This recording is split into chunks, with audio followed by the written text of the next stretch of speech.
পূর্ণ করতে পারি নাই, অসমাপ্ত যা রয়েছে সেগুলি আমি আমাদের মাননীয় প্রধানমন্ত্রী জননেত্রী শেখ হাসিনার যে স্মার্ট বাংলাদেশ গড়ার জন্য তিনি যে ঘোষণা দিয়েছেন সেই ঘোষণা অনুযায়ী কাজ করার লক্ষ্যে আমি এই নির্বাচনে অংশগ্রহণ করছি এবং আমি শেষ পর্যন্ত আপনাদের পাশে থেকে নির্বাচনের প্রতিদ্বন্দ্বিতা করে যাব এবং আপনারা আমার জন্য দোয়া করবেন এবং আমাকে ভোট দিয়ে জয়যুক্ত করবেন বলে আমি আশা করি এবং সেই দোয়া আপনাদের কাছে চেয়ে এবং ভোট চেয়ে আমি আমার বক্তব্য শেষ করছি। জয় বাংলা, জয় বঙ্গবন্ধু।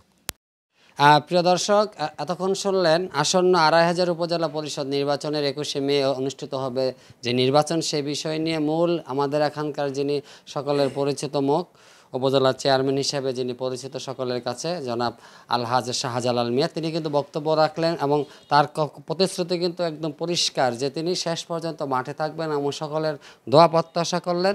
আমরা সকলে সুস্বাস্থ্য কামনা করে নারায়ণগঞ্জ ২৫০০ উপজেলার ২৫০০ সদর আলহাজ শাহজালাল মিয়া, যিনি এবার আবার উপজেলা চেয়ারম্যান পদপ্রার্থী, তার এই কার্যালয় থেকে বিদায় নিচ্ছি। সকলে সুস্থ থাকবেন, ভালো থাকবেন, সে প্রত্যাশায়। আল্লাহ হাফেজ।